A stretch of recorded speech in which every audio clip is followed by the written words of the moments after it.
Let's move on to the Indianapolis Colts, which I asked the question right there. Do they possibly have the biggest upside in the entire NFL? Let's talk about it right now. Oops. And so for the Colts, last year they went 9-8. They missed the playoffs. They have the PFF rated third best offensive line in the league. Now you think, or now you know why I think they potentially have the biggest upside. Their total defense last year, 24th ranked, 16th against the pass, 24th against the rush. They were 15th in total offense, 20th for passing, 10th for rushing, and that was with their rookie starting quarterback, Anthony Richardson, going down, I believe, 3 or 4 games into the season. Now, in those 3 or 4 games, he was not spectacular. He did look like a rookie quarterback, but you look at the coaching staff. They have Shane Steichen, who is in his second year, the offensive coordinator from the Eagles, who gave Hurts by far his best MVP caliber season that led him almost to a Super Bowl victory. You got Jim Bob Cooter, the person with the best name in all of football, as his second year as offensive coordinator, and Gus Bradley, a holdover from the previous Steichen coaching tree, in his third year as the defensive coordinator for this Colts team. Now, in the first round, they got Latua, the edge rusher from UCLA. They got Mitchell, the Texas wide receiver, in the second round. And then they got an offensive tackle in the third round from Pittsburgh. They also got a center, wide receiver, safety, cornerback, defensive tackle. Now, in the offseason, this was one of the more interesting ones. And by ones, I mean teams, when talking about what they did in the offseason. So they only really signed 2 people. A backup quarterback, Joe Flacco. Hopefully, if Richardson, goes down again, hopefully he doesn't. But I'm saying hopefully if that does happen, Flacco, they'll hoping will have some magic still left over from his magical run last year with the Browns. So they signed Flacco. They signed defensive tackle Davis. And then they re-signed Michael Pittman Jr., their linebacker Franklin, Moore, their cornerback, Blackman, their star safety, the defensive tackle Stewart, and their defensive end Lewis. So they basically signed 2 kind of backup depth guys and then re-signed a bunch of key pieces, mostly on their defense, and also Pittman as their star wide receiver. So when you look at this Colts team, you have to think. Now, with the Jaguars, it's like we saw who they were last year, and then it's like if they can kind of be that and use those key pieces to bump them up a little further, they'll be a great team. Last year, again, this Colts team had the same exact record as the Jaguars at 9-8 with a backup quarterback, and then they didn't add anybody. They just re-signed a bunch of people, drafted a good edge rusher in the first round, obviously added some depth, as I just said. And then really, if the Jaguars' season rests on the shoulders of Trevor Lawrence, it rests for the Colts on the shoulders of Anthony Richardson, who is a bigger question mark than Lawrence, because at least Lawrence, we've seen good, we've seen bad. Was last year an outlier? Is it a trend? Can he get back to what he was before last year? And then with the Colts, it's a total mystery.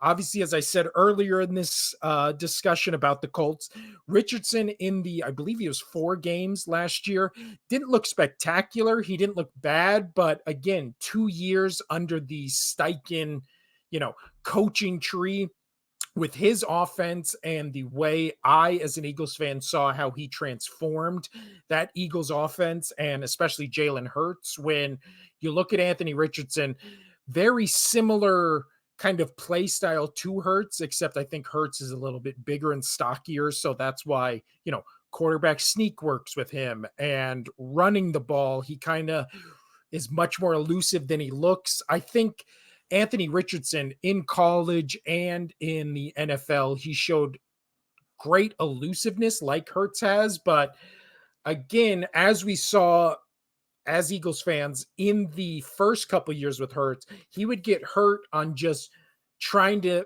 use his athleticism to get out of hits, right? Instead of just going down, sliding, getting out of bounds, he would kind of try to take on people. And that led to him missing a couple games here and there. I don't remember exactly how Anthony Richardson got hurt, but again, you're playing behind an O-line that is the third best graded offensive line in the entire league, right? You have Michael Pittman Jr., you have, I'm looking for my phone right now to look at this depth chart, but you have great pieces around you, so great pieces. This really does feel like the Colts think they can win with the pieces they have, and that's why they literally signed just everybody, right? They just re-signed everybody on their team.